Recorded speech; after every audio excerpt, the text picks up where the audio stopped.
From Tally to Cali, It's time to wake up. Wake up! Wake up! warchant.com is your ultimate Seminole sports source. And this is Wake Up Warchant, presented by Corner Pocket Bar and Grill. One more corner pocket. Now here's warchant.com's Aslan Hajavandi. And Corey Clark. When I was small, I believed in Santa Claus. Wake up! What is up, everybody? It's Wake Up Warchant, presented by Corner Pocket Bar and Grill. Coming up on today's show, the wheels will be in motion this morning, we feel like. Florida State Board of Trustees emergency meeting, conference realignment, most likely, very likely, on the docket. Then the Renegade Express, slow portal, will it pick up? Cam Moore, just how important is he? And what stadium are we looking most forward to playing if we do indeed get out of the ACC? Wake Up Warchant, presented by Corner Pocket Bar and Grill, Tallahassee, Florida. cptallybar.com. That is the website. Daily lunch specials from 11 a.m. to 3 p.m. at the Corner Pocket Bar and Grill. $8.99. Can't beat it. Nutritious, delicious, and great people you're around when you're at the Corner Pocket Bar and Grill on your lunch break. So do it. And hang out on the weekend. Live music. Bowl season. Swinging here in full gear soon. So there'll be all the games on the Vegas screen. Take advantage of it. Corner Pocket Bar and Grill, Tallahassee, Florida. Warchant.com, the ultimate Seminole sports source. Hopefully you took advantage of the signing day special, everybody. It's now done for. So think about it now. You can sign for Warchant, whole year, premium access. You could have had it for 50% off. But, hey, we all make mistakes. It's all about just getting better, 1%. So make your day 1% better. Sign up for warchant.com, the ultimate Seminole sports source. Thumbs up, 5-star rating and review. Corey Clark, how are you? You know what, Aslan? I'm good. How are you? I'm well. Thanks for asking. Yeah, Appreciate man, it. you got it. You got it. I don't do that enough, or at all. Somebody at the gym pointed out to me that you ask me all the time, and I never ask you. So I apologize for that. Appreciate it. It's good. We're growing here in this relationship. I appreciate it. It's good stuff. Florida State growing. Maybe some more hubris today, we're hoping. This is going to be your mailbag show, everybody, but we're going to probably talk mostly about this Board of Trustees thing. At least not mostly, but a little bit of it. Island Chief says, wake up. As a reminder, we beat the 4 teams on our schedule that had higher-ranked rosters this season. Though Jimmys and Joes matter, as Aristotle noted, occasionally the whole is greater than the sum of the parts. Onward. Does the Board of Trustees deliver a Christmas miracle, or is it a leg lamp? Looks nice, but not much value. Happy holidays, guys. Hope you both have a safe and joyous holiday. Thanks for the laughs, insight, and information you have shared throughout the year. Go Noles. You know, I've been I didn't realize this at the time, but when we went to Cleveland a few summers ago, Stephanie, Brady, and I, we went to the Christmas Story house. I think you mentioned that, yeah. Yeah, and they had the leg lamp in the window there. That's the reference, folks. If you haven't seen Christmas Story, what's the matter with you? Go see it. But that was what he was referencing. Yeah, I mean, look, I don't think this is just I think there's some stuff that will happen when after you listen to this on Friday. Who knows what? I'm not expecting them to be like, hey, the SEC said we can come, starting to schedule in 20. I don't think that, but I think they're going to make it very public that they are now starting the process of trying to get out of the ACC as cheaply as possible. Sounds like grant of rights is what's going to be challenged ultimately, right? Because you're going to have to pay some kind of exit fee. They're not going to be able to totally skirt the exit fee, and the exit fee is probably manageable. I mean, it's 9 figures, but it's not going to be like a lump sum. It's the grant of rights is the big issue here at hand. So it sounds like, reading the tea leaves here, not litigation. I mean, that's not the right word, but there's a process needs to be put in place here to challenge it finally. And maybe now they finally got their ducks in a row. As Tupac said at the end of, Against All Odds on the final Don Killuminati Machiavelli album, said, you told me not to go to war unless I got my money behind me. I got my money behind me. Now I want war. So I feel like that's what we're about to experience, Corey. I'm excited for it. Because I'm genuinely interested in what exactly, how it transpires later on today. And what is said, and what the blueprint is going forward, what they're going to say, what specifics they'll get into about how this is going to work. Yeah, it sounds like this is what a college sports attorney, Mitt Winter, has told On3, a declaratory judgment action seeking to clarify the enforceability of the grant of rights before breaching it. I see this as a preemptive move to bring the ACC to the table, Winter said. So this is kind of like maybe Renaissance France. Like, oh, I challenge you to a duel. That's good. And you did well. I didn't know you had that in your bag. You're a man of 1,000 voices. I This guy. try. So, like, I don't know if we're going to use the glove and smack it on their face, or we're going to throw the glove down on the ground at their feet. I think we're going to throw the glove down at their feet. If we threw it at their face, we'd be like, we're out of here, and we know we're going to be all right, so send us the paperwork. But it sounds like this is kind of, this is how law stuff works. Too bad we don't have John Clark here to give us some clarification on how litigation was working here. Been dead for 12 years now. 12 years. That's crazy. People listening to this can relate. I can't believe my dad's been gone for 12 years. That's nuts to think about.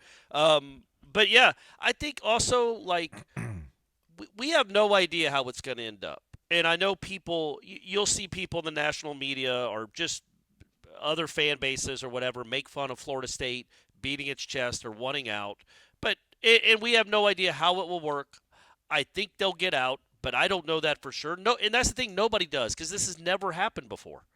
This is a grant of rights of this magnitude has never been challenged. So we don't know what the end result will be. But we also have to keep in mind, what do they have to lose? What do they have to lose? There is no risk here.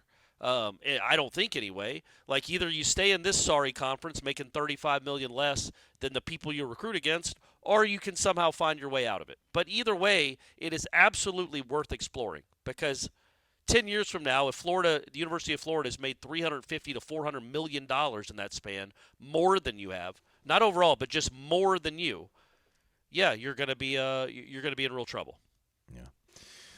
But again, this seems like the first step that needs to be taken. I guess we could maybe look at, was it the summer when this all kind of happened at that first trustees meeting? Yeah, like early August, I think. Yeah. Or maybe, July. Yeah, it was definitely in the summer, sure. That was kind of like the warning shot. Now it's all right. Now we have a roadmap. This is step one, and we're ready for the long haul on this. So, 10 o'clock in the morning today, as you're listening to this, folks, the Board of Trustees will be meeting. Mm-hmm. We're going to have a live watch along. So, are we going to talk over these people and like make fun? Is this like live coach speak?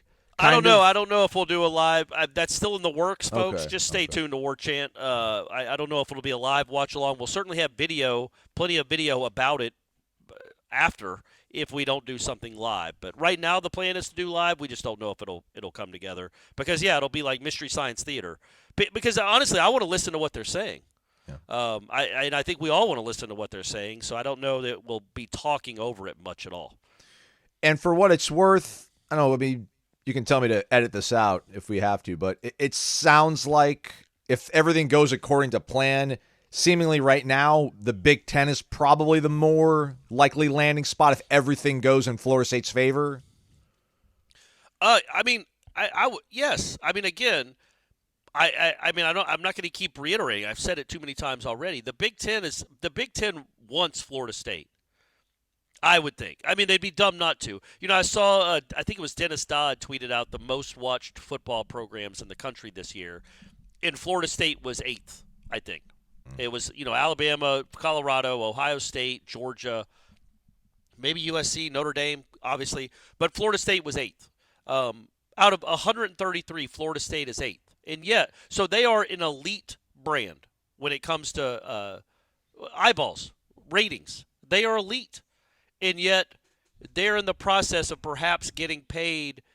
They'll be, I don't know, the 50th, 55th highest paid, have the highest paid TV contract. You know what I mean? Like, it doesn't make sense. They are a huge brand, and the Big Ten would be idiots. Number one, not for wanting to come into Florida, which is a huge market for them, and get the prominent program in the state that's available.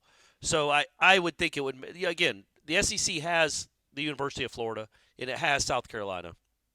Those states are covered. The Big Ten would love, if they're already on one coast, they would love to be on another coast. And Florida State and Clemson make a lot of sense. Maybe Miami too, I don't know. But yes, I would think the Big Ten would be the one that would be like running to Tallahassee to negotiate. The SEC would negotiate to keep you from the Big Ten, but that's it. I don't think they're running to negotiate because they're a huge property already. again, the Big Ten with Florida State and Clemson, and who else is coming into the mix, that's as good a conference, maybe better, than the SEC.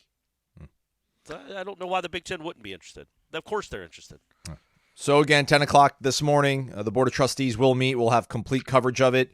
Mitt Winter, a college sports attorney, again, says he expects Florida State to file a declaratory judgment action, which would then start the movement to test and challenge just how, quote, ironclad this grant of rights is. Again, maybe if you're just following along with us here about this whole conference realignment situation, sometimes I guess we take for granted just how dialed in everybody is.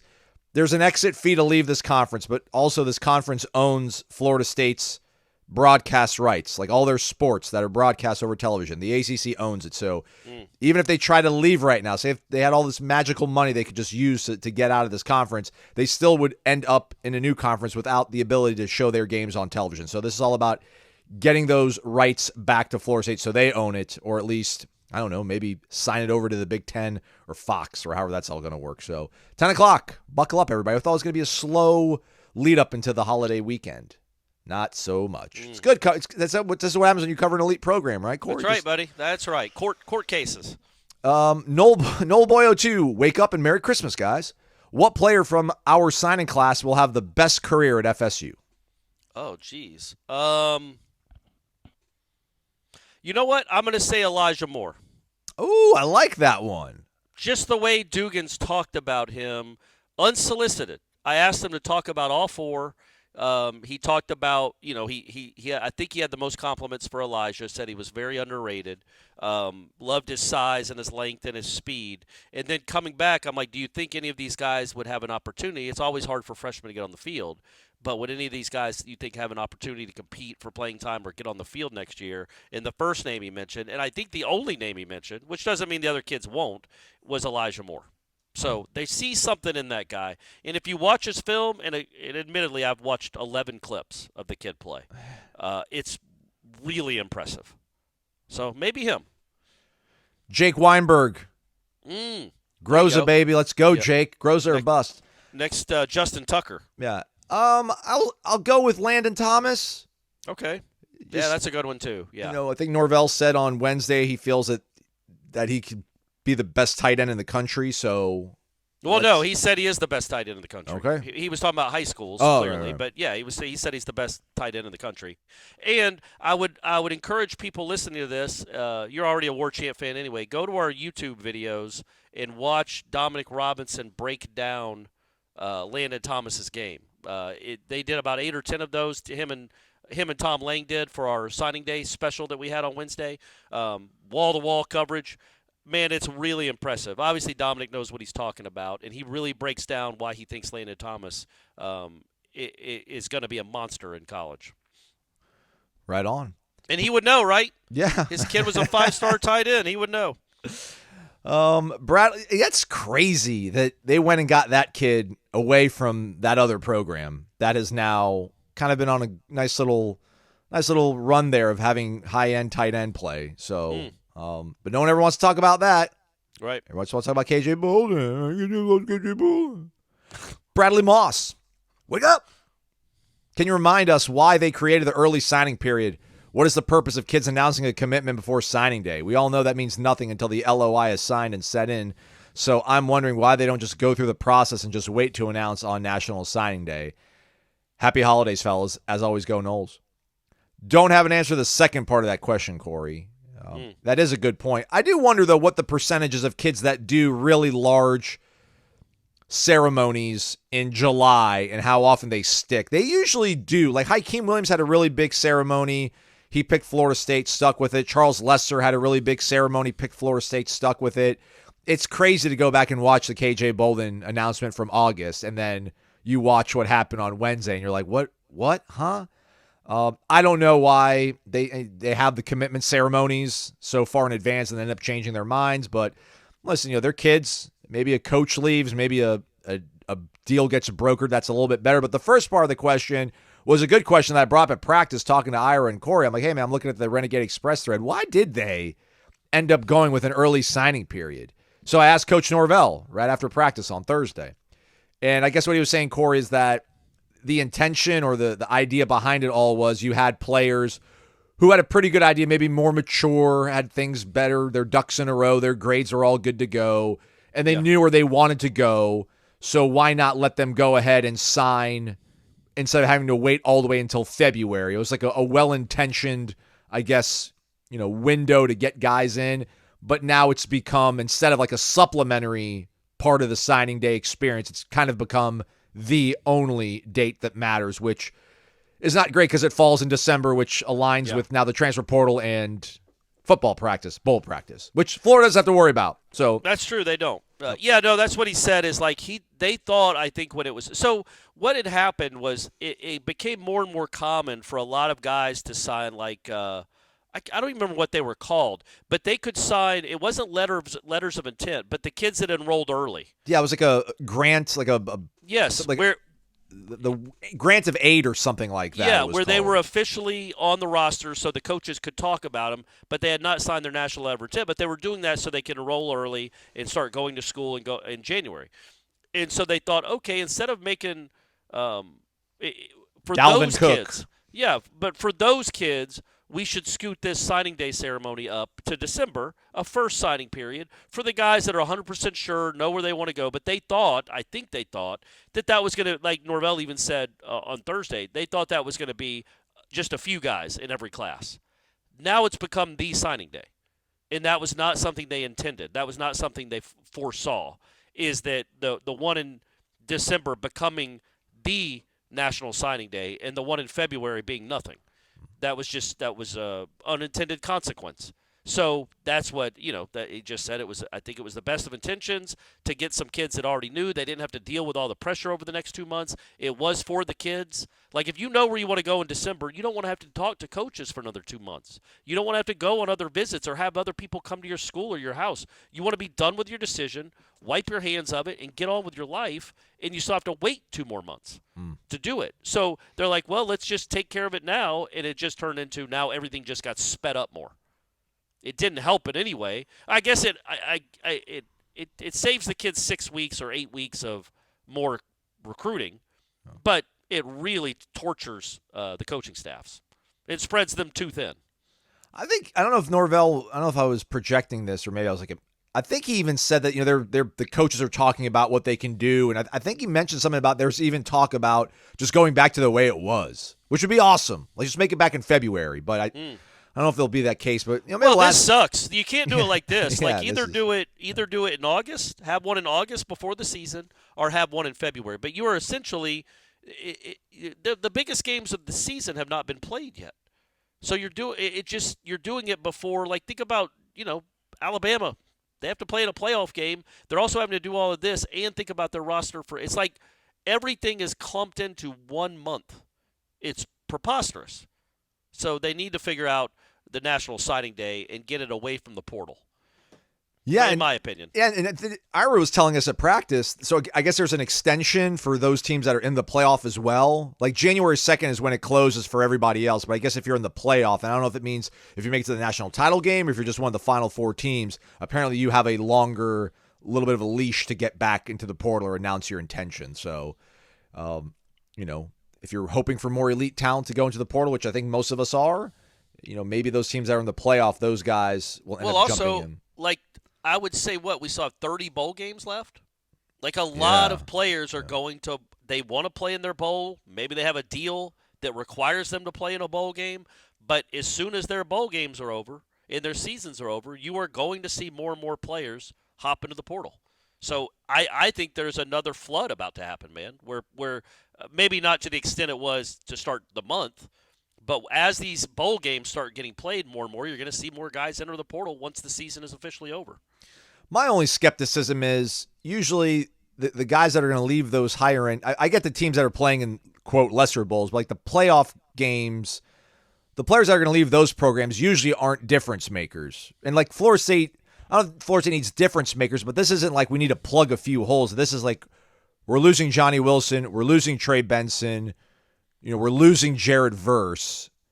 I don't think you necessarily want the third string guy from Washington receiver wise to like come, but hey, we'll see how it all goes.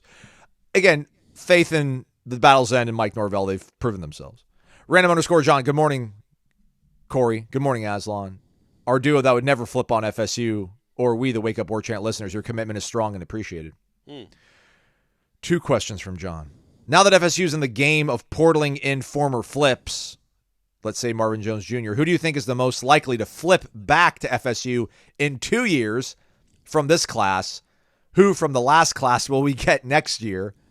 I should have pulled up the list and started looking at this stuff. Maybe, I don't know, let's say the kid that ended up going to Auburn. Hopefully he'll, maybe another bad year on the Plains, and he'll want to come back here and play for Papuchis and gang. Is there anybody that sticks in your mind? Do you think Jeremiah Smith, KJ Bolden, Armando Blunt, any of those 3, LJ McCray, any of those 4? I would say McCray to me is the one, because I'm just trying to foresee how those seasons go and where those programs are. And I think we'd all be very surprised if Billy Napier is the coach at this time next year. They might even be better than they were this year by a substantial margin. But that schedule is so tough that you can't foresee them winning more than 7 games.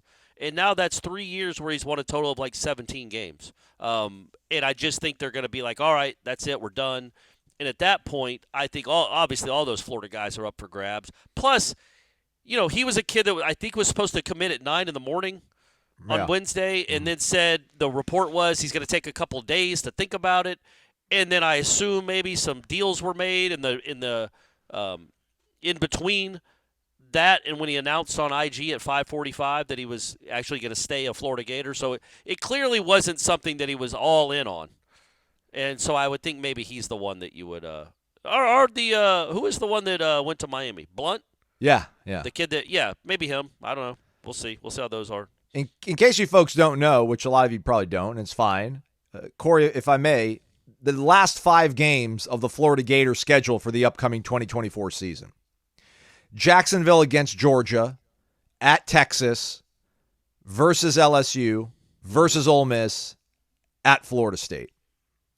Yeah, but look at the beginning too. That's a crazy end, by the way. That's all. Can I do my Taken voice? Hold on. Good luck. Who was that? What was that? The movie Taken. After Liam Neeson says all of his stuff, like I'm going to come find you and kill you, and the guy's just like, good luck. I thought you were going to do a Liam Neeson impression. No, that's you, buddy. I'm not getting in your lane. I was going to say, but he doesn't say banana in that movie. He says he has a particular set of skills. I can't do that. I can just say banana. But talk about their non-conference. Just their non-conference. Like Miami, they opened with Miami. Yeah, in Gainesville. They got UCF in Gainesville. Neither one of those are easy. Yeah.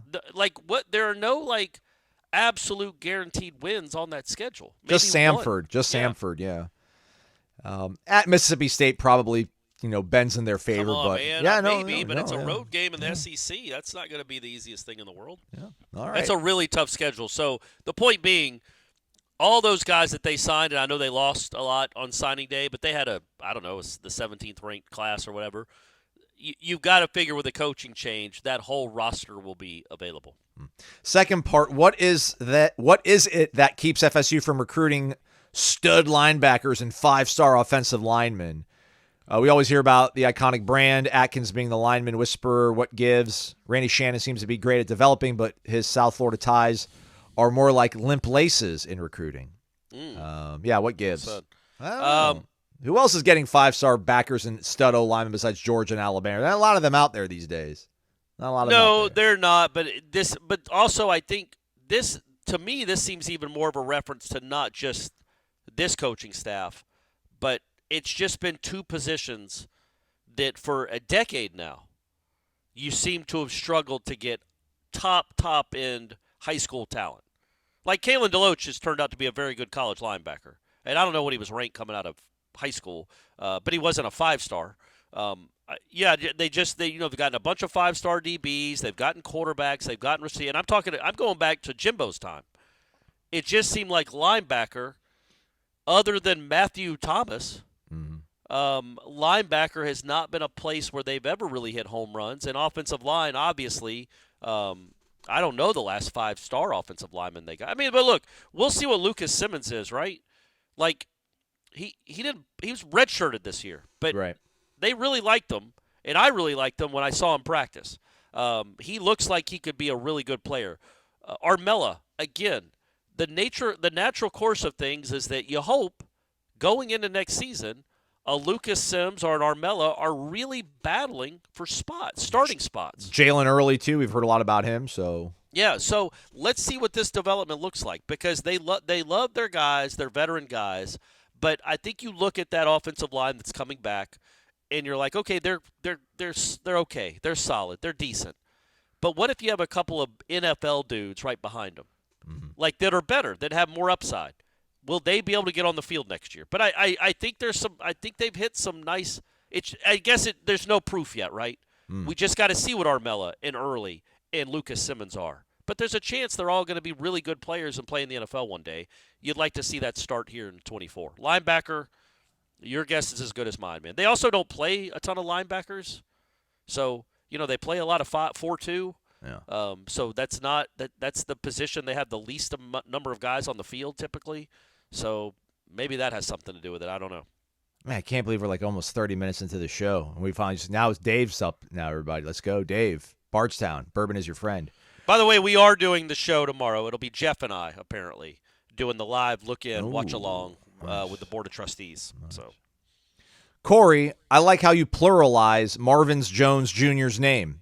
I know. Marvin's. For reals, it sounds cool. I also like how we were scheduling Texas A&M Commerce. Yep. Don't worry about that. It's Texas A&M. For those dismayed about our signing class, remember that 2 years ago, Jimbo signed the number 1 class in college football history, proceeded to go 5-7, then, quote, turned things around by going 7-5 and firing Jimbo Fisher. Literally turned around the 5 and the 7. Legit. And real quick, I do want to point out that I would guess, Aslan, to our point from yesterday, would you say half of those guys have left? Maybe more? Yeah. I mean, the Evan Stewart kid, the Nolan kid, like they're LT Overton, they're leaving in droves. Like so, that class accomplished jack squat, and it was celebrated more than anything Texas A&M has done in 80 years. Anyway, go ahead. Sorry. I'm not at all saying high school recruiting doesn't matter, but team chemistry, player development, and actual coaching matters too. A month ago, Aslan refused to read my post verbatim and then read random_John's post verbatim. Yesterday, you read Corey's post verbatim. It was 209 words. I guess those are the perks that come with being the lead senior writer for warchant.com. Yes, correct. Sorry, Dave, but he's got to take care of me. I'm the driving force behind the show. Sorry, Aslan. We drive it together. We're co-drivers. Appreciate it. I'll go to therapy later. Gio Noel, wake up to my favorite podcast, fam. Was that it from Dave? Just taking shots at you? Good grief, Dave. Come on, man. It's Christmas. Wednesday was a little out of character for me, Gio Noel says. I wish I would have had the flaming voice of the one and only Corey Clark to talk me down from the edge of insanity. It was all stemming from December 3rd and to keep taking hit after hit and having the perception that Florida State is not good enough. So my question to you all is, will Coach Norvell be able to make the tough decisions to fire some of the weaker recruiters on our staff? Much love. I appreciate you all and what you do throughout the year. Merry Christmas. Happy New Year. So, look, again, I just don't think we can look at recruiting through the prism that we've looked at it our whole lives. I just don't think it works like that anymore. I just think that you can't say somebody is a great recruiter because so much of it, honestly, and we all know it, depends on what kind of, number one, there's a lot that goes into it, clearly, playing time, blah, blah, blah, but there's also finances, and we don't know. So we just can't, we can't even remember who that DN was that they lost last year. I can't remember his name, the kid that's at Auburn. But they thought they were going to get him, I think, and it didn't happen. Well, what if Auburn doubled what you were offering or tripled it? Does that mean Papuchis can't close? I mean, you know what I mean? It's like saying Brian Snitker can't close because they didn't sign Shohei Ohtani. The Dodgers did. So Dave Roberts is a better closer when it comes to acquiring talent. It's probably better to use the GMs, but I don't know who the Dodgers no, though, because that probably applies to Armando Blunt. Shohei Ohtani did not want to leave the West Coast. He did not want to leave Los Angeles. Armando Blunt probably doesn't want to leave Miami. What do you want to do about that? You want to fire Odell because the kid doesn't want to leave his home? But that said, it is part of the job, and I'm not I'm not educated enough to know who isn't a good recruiter anymore.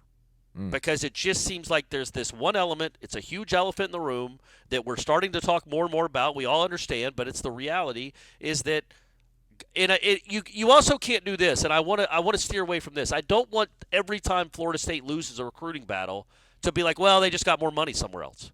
Like, I don't know. It could be Florida State might have offered more. They could have offered the exact same. Maybe they didn't like the connection with the coach. Maybe they don't like the fact that Florida State put 2 dudes in the last 2 drafts combined. Maybe they don't want to practice at 7 o'clock in the morning. 7 in the morning, yeah. Yeah, maybe they want to go to a conference where they let you in the playoff if you go undefeated. Yeah. Like, there's a lot of reasons, but, I will say this, and I wholeheartedly believe this. Mike Norvell is it seems like a nice person, but he's more competitive than he is nice. Oh, yeah. And if there is a weak link on his coaching staff that is keeping him from bringing in talent that will allow him to compete for championships or compete at the highest level he can get to, and if he's identified it and knows it and says this guy is not doing his part, he will not be a part of the coaching staff. I do wholeheartedly believe that. It's what I think hurt Jimbo so much at the end of his tenure is I thought he was a little too loyal, a lot too loyal actually, and it cost him from getting, quite frankly, really good players on the offensive line. They just didn't recruit him, couldn't. And he stuck with the guy, and it train wrecked the the quarterback situation, train wrecked the program. So, but I do think Norvell, if there is an issue, and I'm not suggesting there is one at any position, but if there was, I would think Mike Norvell would go in a different direction. But then it's like everybody was saying that about Ron Dugans. Right. Nobody liked Dugans a couple years ago. Well, now he's about to have 2 guys go in the draft, one a first-rounder.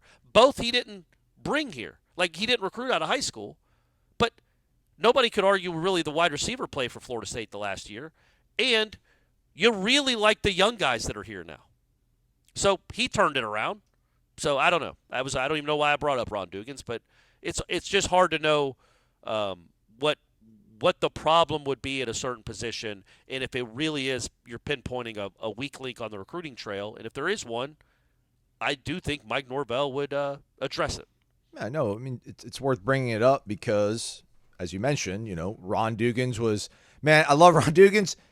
2 years ago, he was trying to camouflage into the wall at the museum during signing day when they didn't get any of the receivers. I think that was the class where they didn't get like literally one single receiver. Maybe they only got one.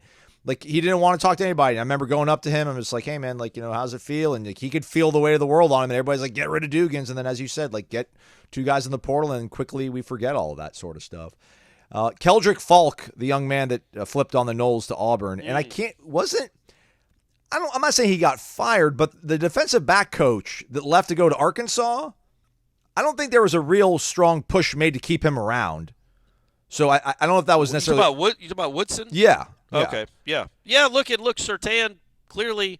Like, are we going to sit here and think that Surtain isn't a good recruiter? Right. Because he lost KJ Bolton? Yeah. Like, I don't know. It's again, I just think it's so hard to know. Like, I feel like you knew more 10 years ago and 15 years ago of who maybe wasn't connecting with players or didn't recruit well, wasn't good at it, blah, blah, blah. I just think now you could have the biggest stick in the mud in the world. Dude couldn't talk to anything. Just a boring old dude. Also couldn't coach real well, had no real – oh, there's $1 million, I'm coming for you. I just think that's the world we live in. By the way, I looked it up. So Texas A&M 2 years ago signed 9 5-star recruits.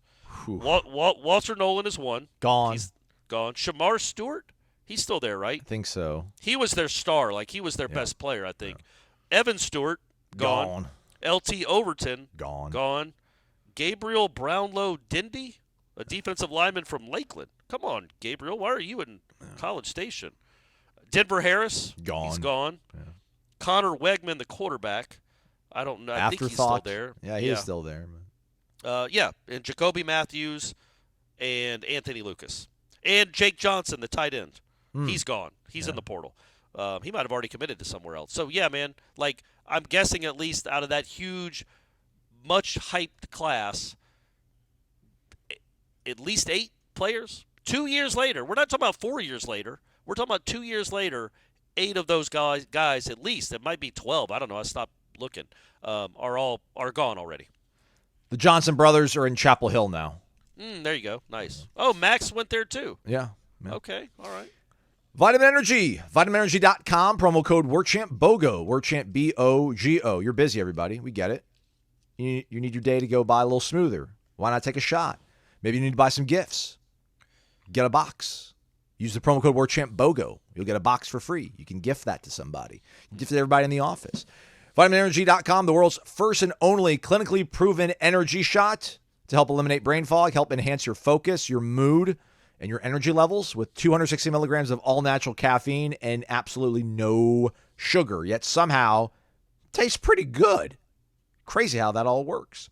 Use the promo code WarChantBOGO, that's WarChant BOGO, to buy one and get one free. The promo code set up by Florida State alums who run the show over at VitaminEnergy.com. I think I'm going to take a Mood Plus. I might not even have to take a Mood Plus today if everything goes well at this Board of Trustees meeting, Corey. But maybe just to enhance it that much more, I'm going to take a Mood Plus as I watch you and Jeff give us the blow-by-blow and laugh at all these people yelling at one another. So okay, nice. Looking forward to it. VitaminEnergy.com, promo code Corey.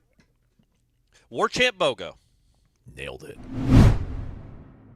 Gator Kirk, wake up, happy holidays. Time to face facts. FSU has not won a battle for elite recruits the past few cycles. Are we content with ACC titles and 12-team playoff, or do we aspire to be something more? Go Noles. I mean, I don't, Gator Kirk, I would ask you this, and you've been a long-time loyal listener, and I'm not poking fun at you. Do you think this team, if their starting quarterback didn't get hurt and was allowed to be in the playoff, do you not think this team could have won a national championship? Because I do. Yeah.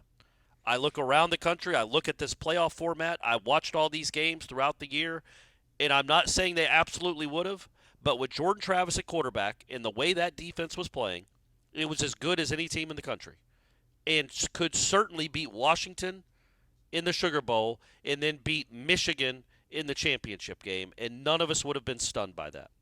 So whether you win battles for elite recruits or not, how did that happen? Yeah. Like, how did you do that if you haven't won some battles? Like, you won a battle for Jared Verse. Mm-hmm. You won a battle for Keon Coleman. Mm-hmm. So, there's other battles that maybe are more important than a 19 or 18-year-old safety out of Buford, Georgia. Now, again, this isn't sour grapes. You wanted that kid. It hurt. Norvell admitted it hurt. That's a kid you thought you were going to have. That's a kid that maybe could have played from day one. But again, let's see what the quarterback situation is. Let's see if one of these guys ever, actually gets off the pot and delivers something and tells us where they're going. But, you probably will win a battle for one of these quarterbacks. And, again, that you weren't recruiting against when you signed the number 10 class, or I think ESPN has them 9.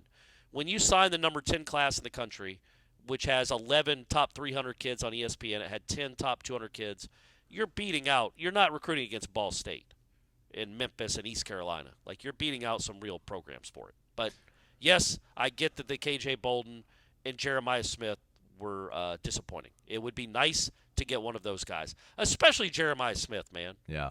Like, that would have been cool. When was the last – like, they've gotten big-time players here. Hakeem Williams is a nice player, man. And, by the way, Hakeem Williams, I thought, looked really good at practice on Thursday. And I thought Tate looked pretty good. Tate looked better than he did. We haven't even talked about practice, but Hakeem looked, I thought, really good on Thursday. But Hakeem might be a really good player down the line. But wouldn't it be cool to have one of those dudes again? Like, that's the envy of the sport. Like a Lorenzo Booker? Yeah. No. Well, I mean, I know more like Warwick Dunn or Peter Warwick, but yeah, somebody like that. Yeah, but I'm talking about like that glamour guy from that recruiting class, yes. But no, I even meant like talking about like I'm just assuming Jeremiah Smith is going to be awesome and is going to be the lead-in guy to every – he's going to be the picture they show and they're promoting the game. Right. It would be really cool to have a wide receiver like that again, like just a straight-up game breaker. And maybe you have one on campus right now, and they'll get a chance to start showing it come, 8 days from now in the Orange Bowl. Mark Naples, M. Adams, CZ. Wake up. Aslan, great job covering signing day on Warchant TV. Corey, great interview with Adam Fuller. He seemed genuinely giddy about the guys who signed and also the guys that are returning. That was funny when he said that FSU was, quote, the only rod in the pond for Shaheem Brown's recruitment. Well, he's become an excellent college football player, and he's also signed up for another year with the Battle's End. That's right. Do you think Adam Fuller was really that excited, or is it more of that required coach narrative for signing day? To me, he seemed pretty fired up, and he's very intelligent and well-spoken, which does not get talked about enough. And then he also asks us about our predictions for Cam Ward.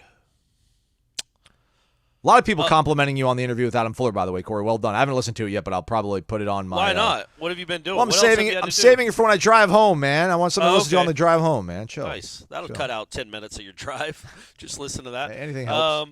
Yeah, it was. Yeah, I always loved talking to Fuller, and it was cool that I got him by myself. That's not normally the case in one of those settings. So I got him for like 10 pretty much uninterrupted minutes. He also, did I tell you that he told the story about how he found out they weren't in the playoff? No. Because after I got done recording, I basically was like, yeah, man, that was effed up. Except I didn't use a letter. I used the whole word. Because I hadn't seen him since. Right. And he's like, and he goes, how I found out? And he talked about how after the game, this was maybe the most sad I got thinking about the coaching staff and the players. After the game, he walked back to the hotel from the stadium with his family and a family friend just to, like, revel in everything. Like, to revel in what his team just accomplished, what his defense just accomplished, the fact that they went undefeated, capped off a season, and earned a spot in a playoff. And he's like, even though it's terrible weather and it's raining, I just want to enjoy this moment. So they walked back. He said he hung out. He hung out, had fun with his family for a few hours after the game, got up, and was immediately the next day. He didn't go back with the team. He was on a flight to Orlando. And he's like, I wonder, it's like noon, and he's like, I wonder if I can get the internet on my phone and watch this. And he got it, and he said, he's watching it, and and nobody knows who he is. He's Adam Fuller. Like, he's on a plane full of people going to Disney World. He said in the row next to him were these kids wearing their Mickey Mouse hats, all excited, pointing at him, being excited, and he's watching Texas come up on the screen, and just the disappointment that he had to feel in that moment. And then go recruit a kid. It was Kai Bates was who he was going to go see. But, and then he had to go recruit, just having his soul crushed for, Anyway, it just reminds you again, they never even got to really celebrate their accomplishment because it was ripped away from them 12 hours later. Oh, my But I love God. talking to Adam Fuller. He's great. I thought he was gonna say that he heard somebody else in a row ahead of him yell out the F word, like a Florida State fan was on the plane. Yeah, that would be funny. Yeah. Like, God, what? And then the kids don't know, so they're still trying to be fun and play with him. And he doesn't know these kids. He wants to scream in a Boston accent. It's a tough time. Prediction on Cam Ward. If we can land him, there may not be much drop-off from the 2024 squad. Not predicting another undefeated season, as we're likely losing at least a half dozen superstars. But I think Mike would put Cam Ward in a position to put up big numbers and score close to 40 again. Yeah, look, I think that if Cam Ward comes, and you guys know how big a fan I am of Jordan Travis, I think the drop-off that I think I don't think there's a talent or ability drop-off if Cam Ward comes. He's that good. And you know, guys, how I feel about Jordan Travis. What you wonder about is, the guy went 5-7 this year. And I know it's not a quarterback's job. That's not a stat, wins and losses for a quarterback. But there are some intangibles that Jordan had where you felt like he's not going to let you lose.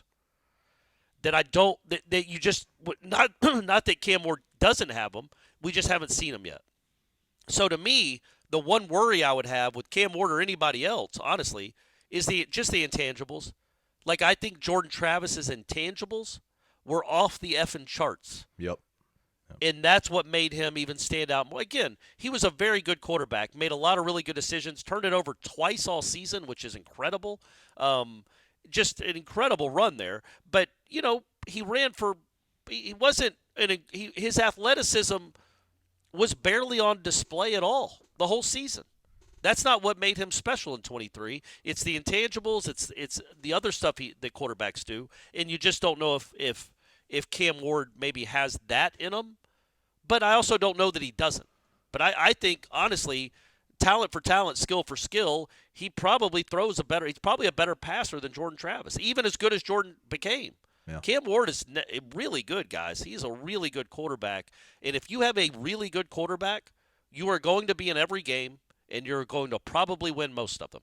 Yeah. So it's imperative, in my opinion, they go get a really good quarterback. Yeah, Mark also underscored it with the fact that he has faith in Adam Fuller's defense. So if they fix he didn't say fix the offense, but if you get the offense close, this defense is good enough to, again, make this team be successful next year. Teacher Noel, wake up. 5:30 a.m. walks will have to wait until the sun is up since we're on Christmas break. Just wondering how many portal additions do you anticipate Florida State getting? Obviously, there are departures every offseason, so sticking to 85 players right now, not the greatest of concerns. Enjoy your break, by the way, Teacher Noel. Well-deserved, well-earned, I'm sure. Absolutely. What was your number the whole time, Corey? Were you the 6 to 7 number, or were you like closer to 9? I was 10. Okay. I thought it was 10. Right now they're at 1. We do think there'll be a quarterback, so that puts them at 2. Mm-hmm. We absolutely think there has to be a linebacker, I would think, especially with Lundy in the portal. You have no experience returning. Like, I think Blake Nicholson can be a really good player. The kid that transferred from Northwestern, Cryer. Juice Cryer, yeah. I think he's got some real natural ability and instincts. But, again, not proven. We don't know. That's just me thinking out loud. So I think they need a proven linebacker. I think they need at least one more defensive lineman, probably 2. So now you're at, 5? Yeah. With K.J. Bolden becoming Benedict Arnold, you might go need a safety. So, but you also have Conrad Hussey. You have Barker. Like you have, maybe you don't need that. Maybe there's a chance that your safety position is taken care of. But I also think there'll be a running back that you might look at. Yeah. Maybe a wide receiver if there's a Keon Coleman out there. So I still think it's probably going to be 7 or 8. I would think. Yeah. No, I'm with you. Carolina Noel 1, wake up, fellas, 2-parter. 1, with Miami actually building something respectable in the trenches and out wide, I feel we really need to play keep away with Cam Ward. If they land him, their schedule shakes out really nicely next year. I know the coach will keep them from a championship, but if they get hot, Blunt won't be the last 5-star he takes from us. I say throw the bank at Cam Ward. What say you guys? Second part, I know Corey's saying we need reinforcements to not go back to 7 and 5 or around that level. I feel that is very obvious to people that see the lack of returning production we have. Why do you think a team that went 13-0 with 80% of their production from transfers that's now leaving has been so quiet on the transfer market so far? Man, I would love to know the answer to that question, but I don't know if there is one. I do think there's something to the fact that I think they really like their young wide receivers a lot. And I think they like Morlock, and I think Landon Thomas might be a kid that can play right away. So when you're talking about your pass catchers, no, you're not going to have Keon and Johnny, but they do. If Hakeem takes a big step and Vandravius and Destin Hill become the players we see in practice occasionally, man, that's a nice core. I guess my point is I do think they believe, think about the receiving core when they got here, when they went and got Micah Pittman and Johnny Wilson. There were no Hakeem Williamses on the roster. There were no Vantravius Jacobs to develop. The cupboard was pretty bare. Now it's not so bare. You have some potentially NFL players at wide receiver. They're just inexperienced. So you've got to keep that in mind and know that they're going to be better. They're going to produce. And, but at the same time, I get it, man. And I think it's more than 80%, honestly, when you think about the production they're losing. They're losing, I looked it up, I don't know, man, 45 of their touchdowns and 6,000 yards. A ton of production is leaving. So, yeah, I think it's coming, honestly. I think there will be a running back. I think there will be maybe a wide receiver for really good ones out there. And I think there maybe will be even a tight end, and so especially a quarterback. But yeah, to the back to the point about Miami and Cam Ward. Yeah, that's you're trying to stay ahead of your in-state rival, and if it becomes a battle between you and Miami, you don't want to say you have to do everything at all costs to keep him from Miami, but almost, because I think that's how good he is. My fear is, what if, the battle's end or whomever, was like, listen, we have a budget. We know this is what we're willing to spend on player X, Y, and Z. And all these guys that came out that end up going to Ole Miss, you just kind of like laugh it off like, yeah, that's absurd. Sure, go ahead. If you find somebody's going to pay you that much money, go ahead and do it. We're not going to be the ones that do that. And then now you're sitting here and you're like, man, this market really did get crazy. Maybe the market did get reset and we should have recalibrated what we're going to spend. Because you look at like the top 10 players, I mean, they did go after the kid from Florida, the defensive end, Princely Umanamali Lane. Yeah. That was not even close. Close enough. So perhaps you're like, whatever, man. And then you start seeing that maybe some other guys are going to probably go for high price tags too. But at the same time, looking at the top 10, like Trey Moore is the kid from Texas San Antonio. He's from Texas. He's probably going to go to Texas, right? Will Howard is going to go somewhere else, and you're in the mix for Cam Ward, so that's fine. Dylan Gabriel went to Oregon. Like Walter Nolan's a guy that, I asked Michael about that. I'm like, they need a defensive line, like an elite defensive lineman. Why did we not hear anything about Florida State trying to go after Walter Nolan? He's like, listen, man, it's like maybe some players just don't want to come here. And it's like, well, that's true. Touche, counselor. So it is a weird sort of environment. And it's really only the second year of it being this fervent, this, ubiquitous almost, that, I guess we'll learn more about the windows that happen. Because I don't think the players that Florida State is losing, I don't want to begrudge them or talk down about them, but the guys that they're losing in the portal weren't frontline guys that really contributed to the high level success they had. They were guys that played reps, made their plays where they could to help out, and were good depth pieces, had roles to fulfill. Those are the same guys that are going to leave Washington. Those are the same guys that are going to leave Texas and Alabama and Michigan. You know what I'm saying? So like waiting for these teams that are in the playoff as though somehow they're going to have the really high-end players, I don't buy it on that end. But maybe the players that are playing in the December 29th bowls, the December 30th bowl games, like maybe those are the ones that once their game is over, they'll enter the market and you're like, okay, well, this is what they were waiting for. Now here they are. So well, I would push back on that because that's like saying that Marvin Jones Jr., as I pluralize his name again, isn't going to be good. Because why would he? Those teams don't lose guys like that.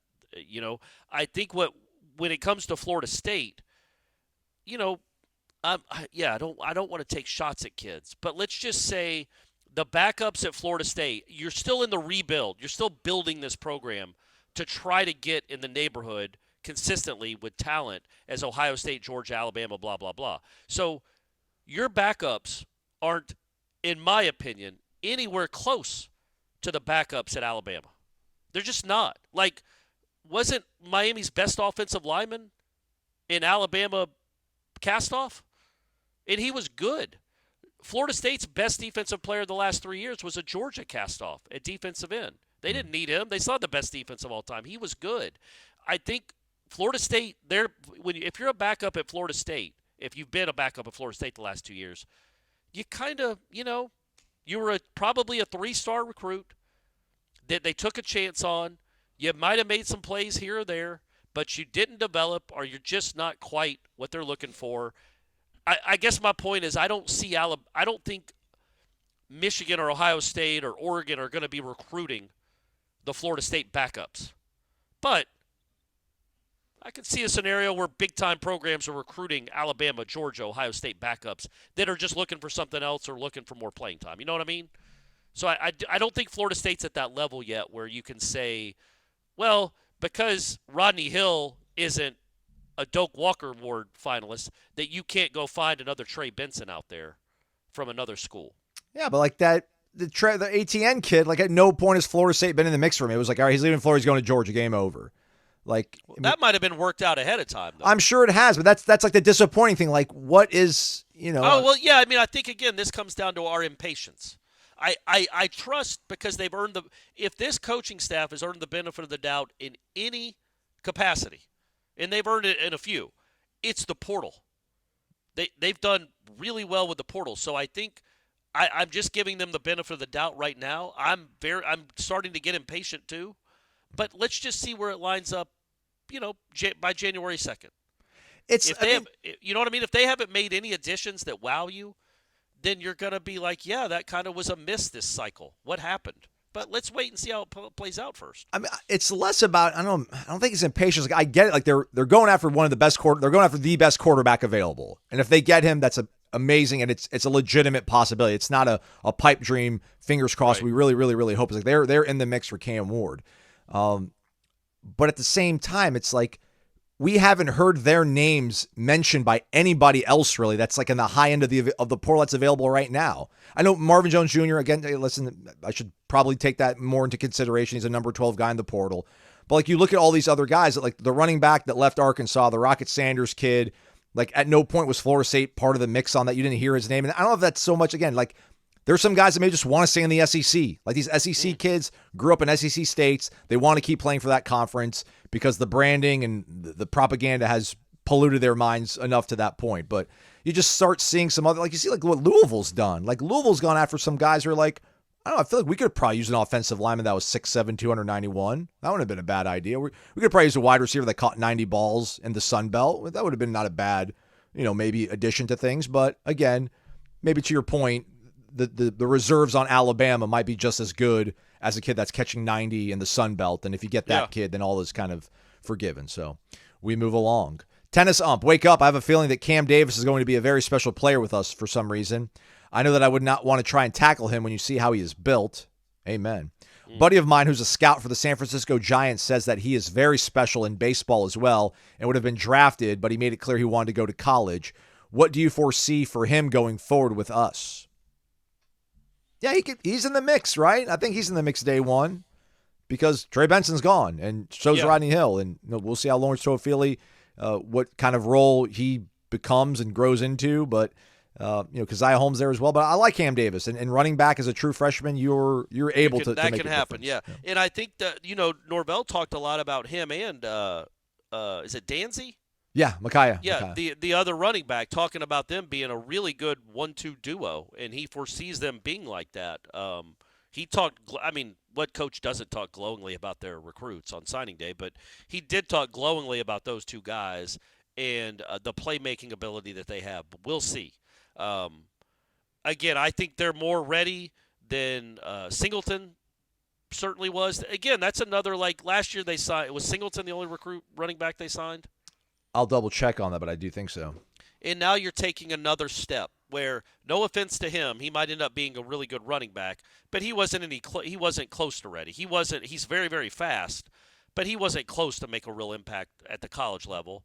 And then he got banged up, but he wasn't close to make an impact. I think the way they're recruiting, I think both of these guys have a chance to make an impact. And that might be, again, if they believe in these kids, if they think they're physically ready to play immediately and play well, they're recruiting at a different level where maybe they don't feel the need to go get a Rocket Sanders from Arkansas.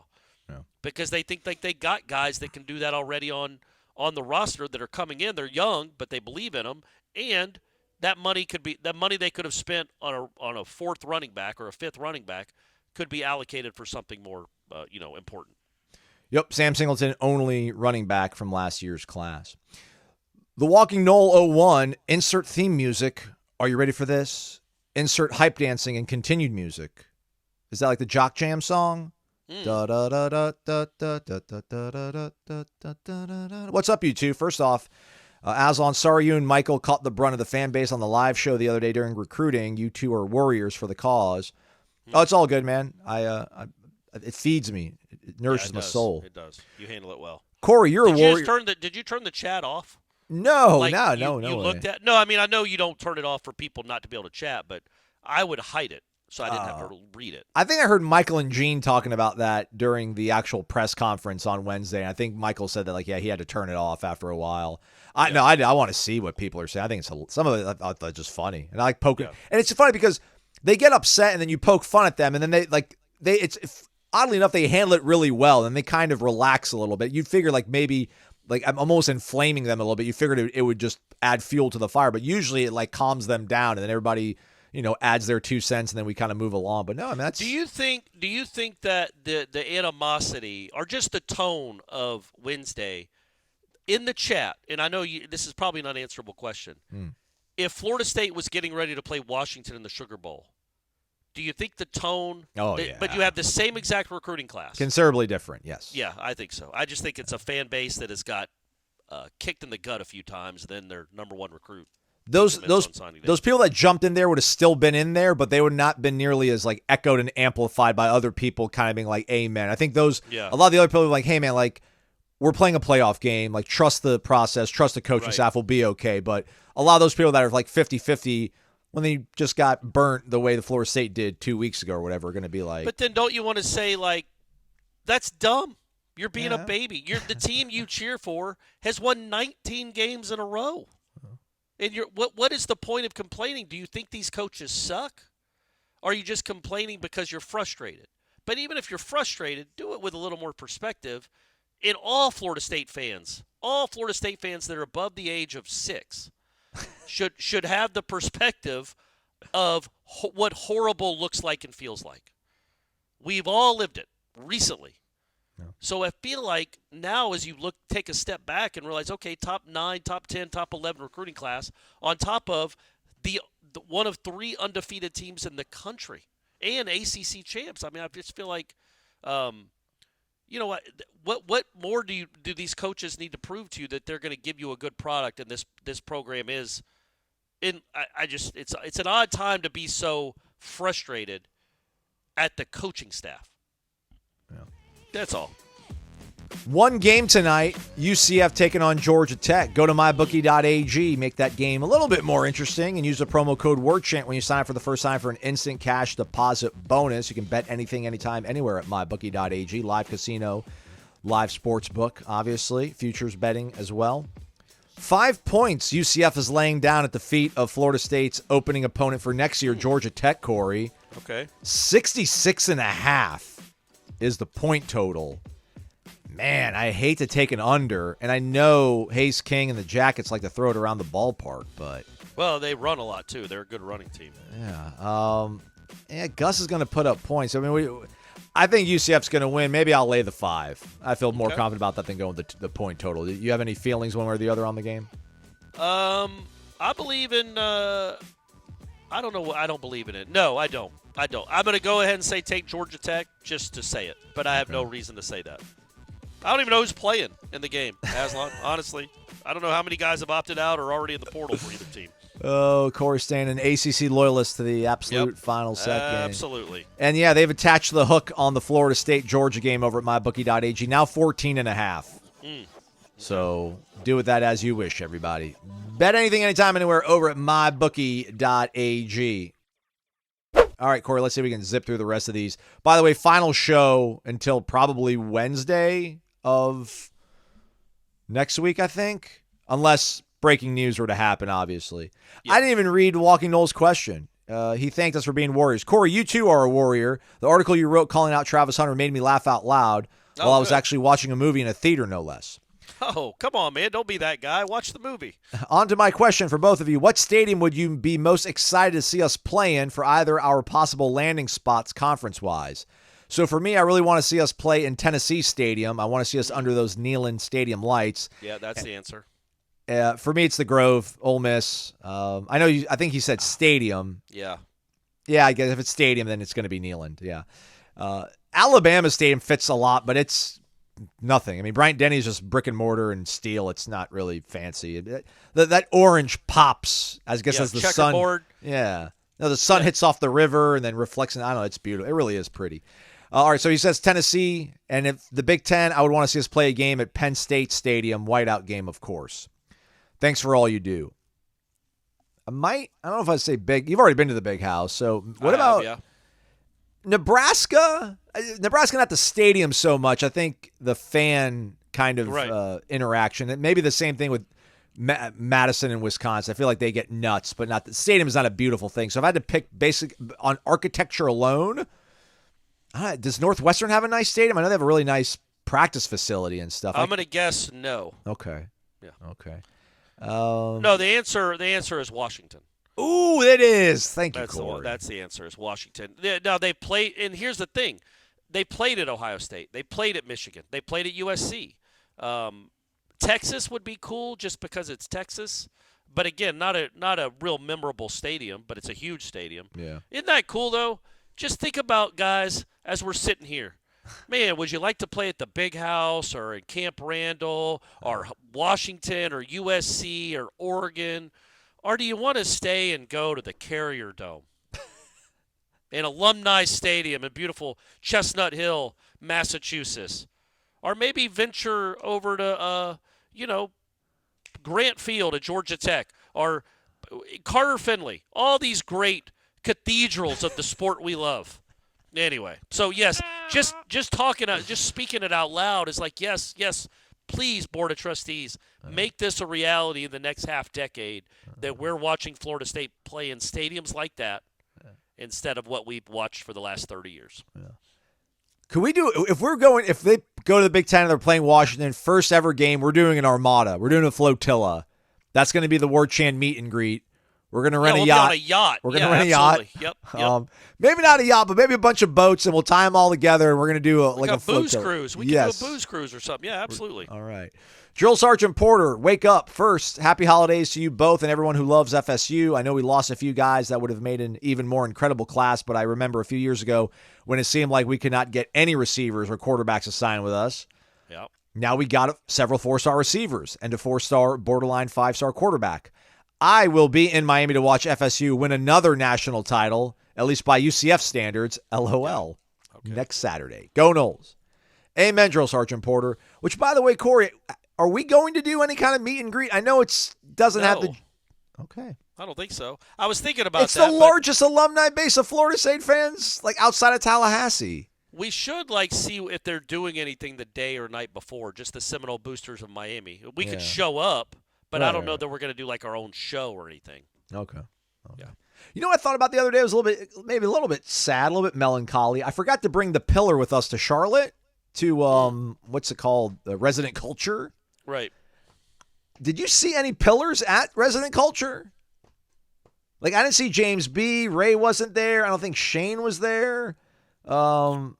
No, I don't think so. And now that I think about it, I think Z Chance. I didn't see. He came the next day. He wasn't there Friday night. Yeah, Ed from DeLuna wasn't there. He's a pillar, so maybe a little sad, but maybe they'll be in Miami. Who knows?